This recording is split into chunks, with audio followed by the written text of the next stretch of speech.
Hola a todos, soy la doctora Liz Duque, neuróloga, subespecialista en neurogeriatría. Y hoy haremos un interesante video sobre cómo adaptar la casa para una persona con Alzheimer. Sabemos que cuidar a una persona que tiene Alzheimer en cualquier etapa de la enfermedad es complejo. Cambia la dinámica de la familia porque tenemos que buscar seguridad para el paciente, comodidad y que a la vez pueda funcionar de la mejor manera. Así que yo les voy a dar hoy algunos tips que espero les sirvan de mucha utilidad si tienen en su casa una persona con Alzheimer. Entonces, entendamos las necesidades de una persona con Alzheimer. Primero, en la enfermedad ocurren cambios cognitivos y físicos. Cognitivos se refieren a cambios en su memoria, en su orientación en el espacio, en la dificultad en recordar ciertas organizaciones de una casa.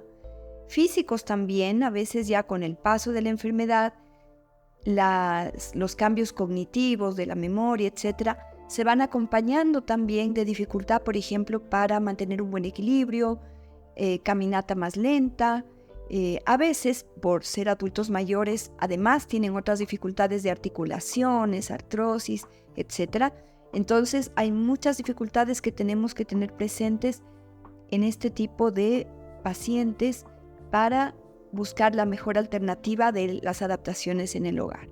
El segundo punto es prevenir accidentes. Es muy frecuente que hayan accidentes domésticos en una persona con Alzheimer, de diverso tipo. Por ejemplo, relacionadas al manejo del gas, es muy frecuente que cuando yo les pregunto a los familiares cómo funciona en la cocina, qué sé yo, sobre todo en algunos casos en que todavía la persona está con una dificultad leve y puede funcionar con bastante autonomía, y yo le pregunto a la familia, cocina, sí, ¿qué tal va en eso? Bueno, a veces se le queda el gas prendido, se le queman las ollas. Es un riesgo altísimo, ¿no? De accidentes, un riesgo de incendios, etc. Entonces hay que tenerlo siempre presente.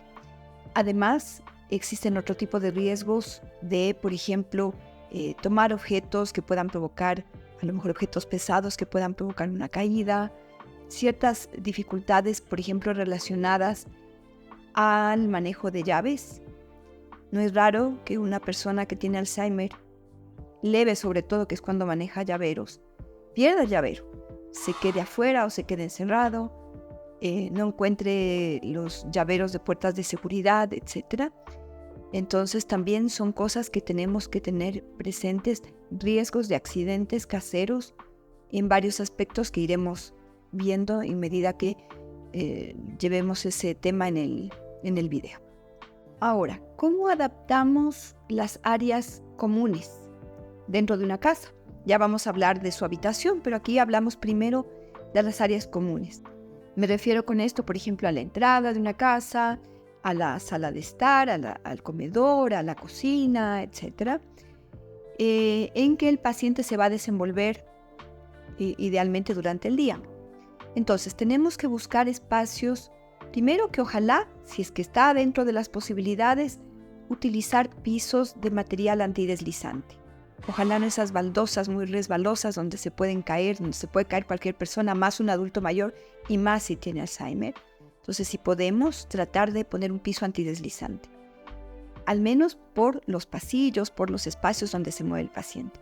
Obviamente también, eso sí tenemos que tener muy en cuenta, no tener alfombras sueltas. Esas son un factor de riesgo importantísimo para caídas, ¿no? Entonces, tratar de evitarlas. Sí podemos poner cierto tipo de alfombras para, por ejemplo, secarse los pies y evitar mojar el piso y evitar una caída, pero alfombras fijas. Y dentro de la casa, ojalá que no. Asimismo, espacios libres. Quitemos muebles innecesarios, quitemos obstáculos innecesarios porque eso complica más la movilidad y pone más en riesgo la seguridad. Entonces, por un lado eso. Por otro lado, la iluminación. Es muy importante tener una buena iluminación de los espacios comunes, incluso en la noche. Incluso, además, cuando el paciente teóricamente está dormido, porque se puede levantar en la noche y no es raro que se levanten a veces un poco confundidos de horario o desorientados y si no hay una luz prendida se pueda caer con mayor facilidad. Entonces, espacios muy iluminados, tratar de que la iluminación sea en paredes, en techos. Yo decía, ojalá no con muchas situaciones de riesgo, enchufes de una lámpara, etcétera. Ojalá que no, pero la verdad es que yo digo lo ideal. A veces no hay otra alternativa, entonces busquemos una lámpara que a lo mejor no tenga un enchufe, un cordón muy largo para el enchufe, para que no se vaya a enredar, etcétera. Hay que ir un poco midiendo, tal vez equiparando a lo que uno hace cuando tiene un niño pequeño, como evito riesgos de caídas.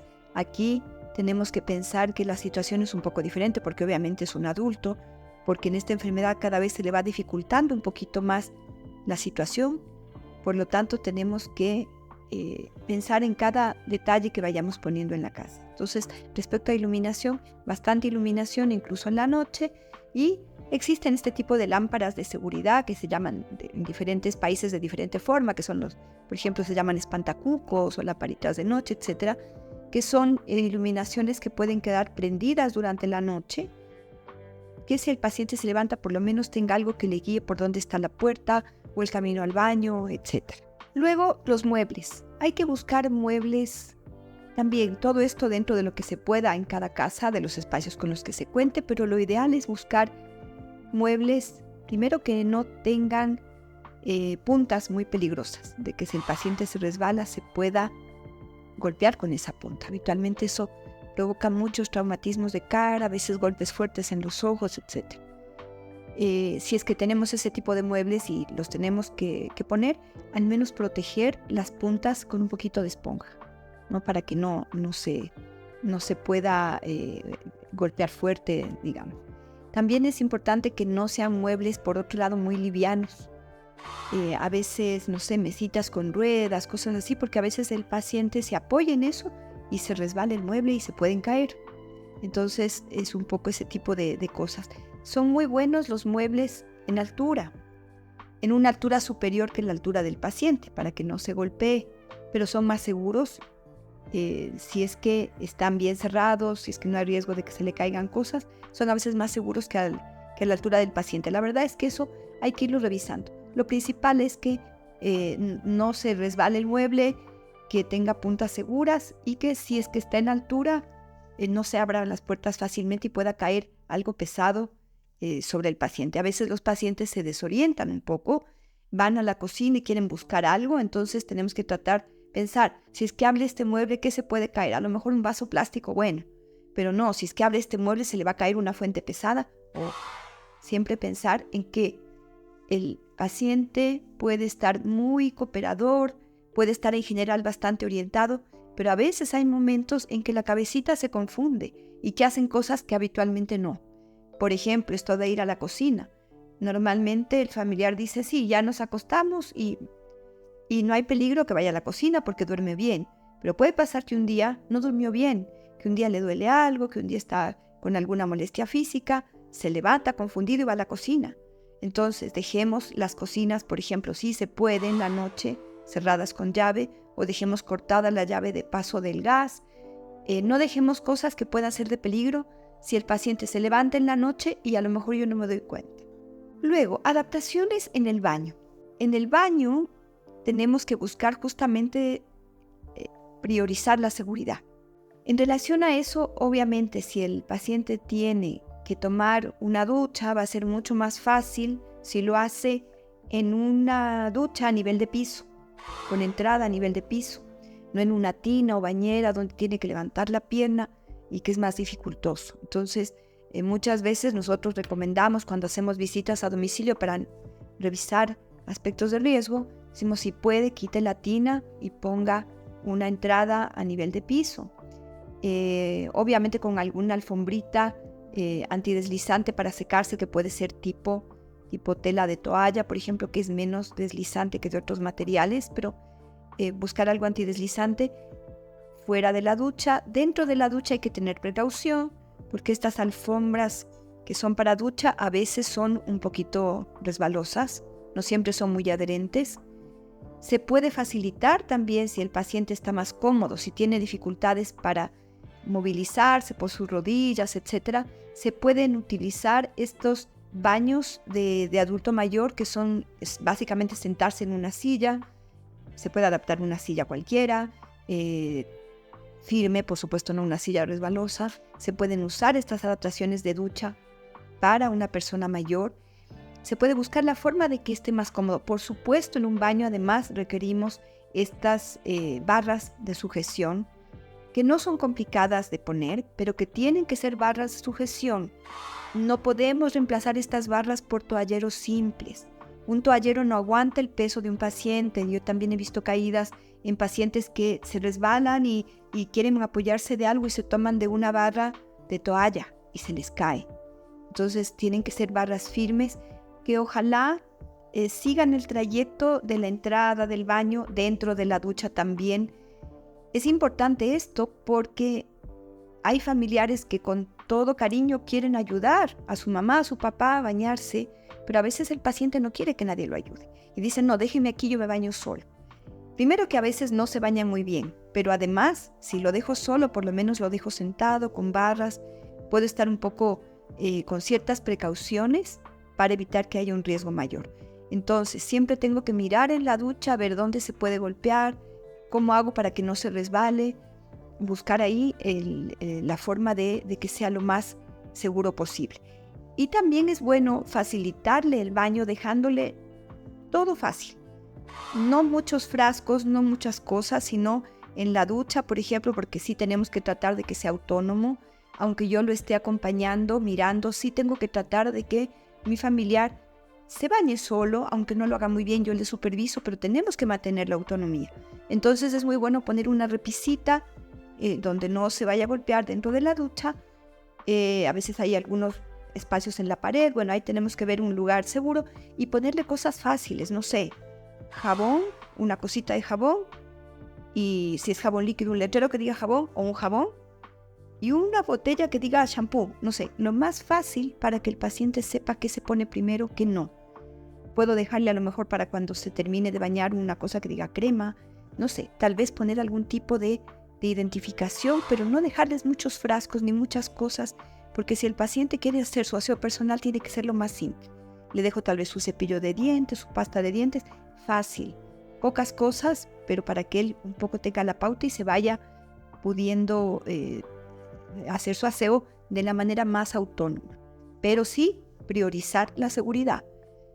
Yo siempre digo, es preferible que a lo mejor le ayudo, pero no corro riesgo que se caiga. Tampoco me voy a ir al extremo de decir, no, para que lo haga solo, no importa, yo creo que no se va a caer. No, tengo que priorizar la seguridad, que es el factor principal. Otro aspecto importante en relación a la ducha, al baño, es controlar la temperatura del agua. No siempre ellos pueden regular bien su temperatura, no siempre avisan si el agua está sobre todo muy caliente, que es un riesgo, ¿no es cierto? Entonces tenemos que buscar un nivel de temperatura adecuado y en eso sí ayudar a seleccionarlo, porque a veces hay, no sé, duchas que uno abre y repentinamente se pone muy caliente y eso puede provocar que el paciente se asuste y se caiga. Entonces tenemos que tener muy, muy claro, idealmente medirle la temperatura del agua antes que entre el paciente a la ducha. Respecto a qué tipo de utensilios usar en la cocina, tenemos idealmente que buscar, por seguridad, ¿no es cierto?, utilizar, por ejemplo, hervidores eléctricos, microondas. Como yo decía hace un momento, es peligroso usar el gas sin supervisión. Entonces la idea es usar aditamentos que se apaguen automáticamente, que no tengan mayor riesgo de que si la persona se olvidó algo ahí, se pueda quemar o pueda ocurrir algún accidente doméstico. Y también usar elementos para comer que sean adecuados, pero no peligrosos. Por ejemplo, una vajilla de un material que si se le cayó no sea un vidrio peligroso, que no sean muy pesados. Hay diferentes tipos de vajillas, de loza, de melamina, etc. Pero básicamente ver algo que sea cómodo, un plato grande, no muy pequeño, para que el paciente pueda partir bien su comida, un tipo de cuchillo que permita cortar, por ejemplo, la carne, pero que no sea con demasiado filo, que sea peligroso. Es mejor utilizar un tipo de cubiertos, servicios, depende cómo se diga en cada país, tenedor, cuchara, etcétera, con un mango un poquito ancho, es más fácil, que no sean tan pequeños. Es bueno también que a lo mejor él tenga su vajilla de colores, si se puede, por ejemplo, un tenedor con mango rojo, qué sé yo, ayuda a identificar un poquito mejor. Eso no es que sea estrictamente necesario, no todos lo requieren, pero sí una vajilla que sea cómoda y que no sea muy pesada y que no sea de mucho riesgo si se le cae, para que el paciente pueda comer solo y pueda funcionar lo mejor posible.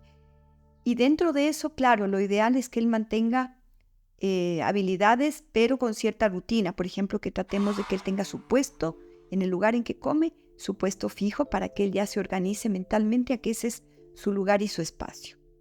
Podemos también, cuando el paciente va a almorzar, por ejemplo, tener como un recordatorio ahí, su pastillero, si hubiera que darle alguna pastilla o algo, para que sea como el horario del recordatorio, que pueda en el fondo aliarse junto al horario de comida. Ahora, también es importante un espacio para relajación, un espacio que el paciente lo identifique como un lugar de calma, de tranquilidad, donde lo vamos a poner cuando esté un poco inquieto o cuando él necesite descansar un poquito. Ese espacio puede ser, si es que tenemos disponibilidad en la casa, a lo mejor una salita de estar, un espacio en el patio, en una terracita, en un balcón, o si no tenemos espacio dentro de su dormitorio, por ejemplo, un sillón que ya lo identifique con descanso. Un sillón cómodo donde si hace frío se pueda abrigar, donde puede escuchar música, donde podamos, a lo mejor si está un poquito inquieto, ponerle algo de aromaterapia, que es muy, muy útil en las personas con Alzheimer. En general es una herramienta bastante buena. La música y la aromaterapia son maravillosas.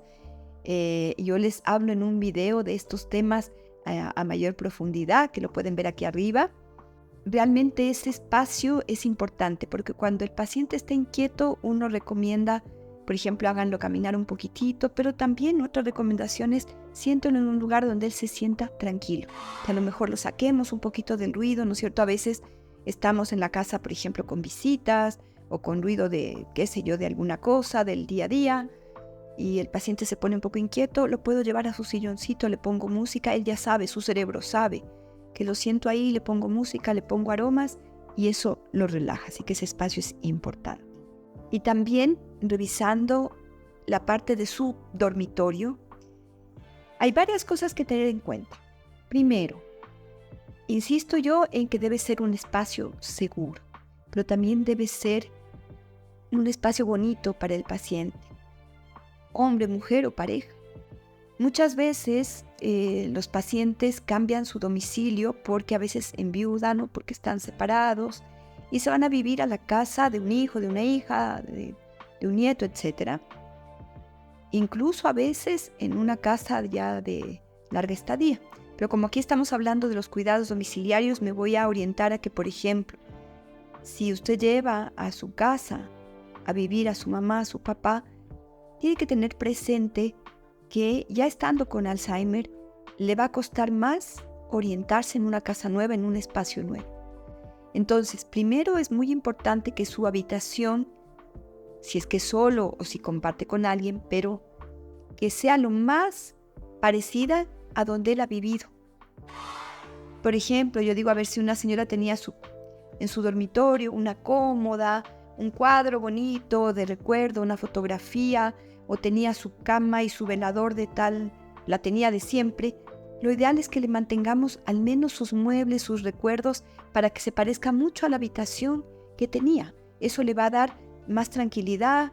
Tenemos que tratar de mantener dentro de sus rutinas lo que para él o para ella era importante. Entonces tenemos que buscar tener sus muebles, sus recuerdos simples. Sí hay que tener una habitación simple, o sea, no tanto adorno, no tanta ropa, porque eso crea confusión, ¿no es cierto? En su armario, en su closet, poner la ropa simple, ropa tal vez clasificada, aquí ropa interior, aquí blusas, aquí carteras, zapatos, simple, porque si no se crea una confusión de a veces ponerse ropa que está sucia, está limpia. Entonces tenemos que tener espacios muy claros para ropa limpia, ropa sucia, y tal vez a veces es recomendable, no solo en el dormitorio, sino en la casa, poner un tipo de letreros, ¿no es cierto? Por ejemplo, aquí ropa interior, aquí, chaquetas, aquí carteras, algún letrerito que ayude a orientarse, mantener siempre el orden. El orden establecido es importante, es una rutina. A veces el familiar, por tratar de hacerlo mejor, dice, le redecoré su dormitorio, le organicé de nuevo el closet, y eso al paciente le confunde. Entonces tengamos un orden simple. Se da mucho que los familiares me cuentan, me dicen, por ejemplo, a mi mamá le gusta usar siempre este mismo vestido y se lo pone porque le gusta. Y a veces cuesta sacarlo hasta para lavar. Bueno, digo yo, cuando se lo ponga, sáquenlo rápido para lavar, para que no se lo ponga al día siguiente y puede ir rotando un poco de ropa, pero hay que priorizar ropa fácil, ropa que al paciente le guste, que sea fácil de poner para que siga siendo autónomo. Entonces tal vez ropa simple, también lo veremos en otro video qué recomendaciones se dan al respecto, pero como digo, una habitación que sea cómoda, fácil, y si es que se recomienda algún letrerito también ahí, también en el baño, ¿no es cierto? Un letrero que diga baño o que tenga un dibujo, algo que al paciente le permita organizarse dentro de la casa, ¿no es cierto? De cocina, algún dibujo de cocina o algún letrero de cocina. Entonces son adaptaciones que, como ustedes ven, nos permiten dar primero seguridad, que es lo fundamental. Luego también autonomía, sin riesgos, que el paciente siga haciendo la mayor cantidad de actividades solo. Eso es muy importante para su enfermedad y también es importante para darle un respiro al cuidador. Y es bueno tener presente que estas medidas nos alivian bastante el riesgo. Yo voy a estar mucho más tranquila si estoy muy cansada como cuidador. Voy a dormir un poquito y voy a tener la tranquilidad de que no va a ir a prender el gas, de que no se va a salir a la calle, de que tiene una actividad en un espacio seguro. Eso va a permitir mejorar la calidad de vida del paciente, del cuidador y de toda la familia. Si estos consejos les parecen interesantes, si esta información les es de utilidad, los invito a suscribirse a mi canal. Eso permite que el canal crezca, pero además me ayuda mucho porque veo sus comentarios. No siempre los alcanzo a contestar uno por uno porque a veces son muchos, pero sí los leo para poder hacer videos sobre diferentes temas que a ustedes les preocupan. Así que los invito a suscribirse, compartan este video con quien ustedes crean que les puede ser de utilidad y activen la campanita para que reciban una notificación cuando yo suba nuevos videos. Si está interesado en tener más información sobre los cuidados diversos que requiere una persona con Alzheimer, aquí les dejo un video relacionado que espero les sea de mucha utilidad. Nos vemos.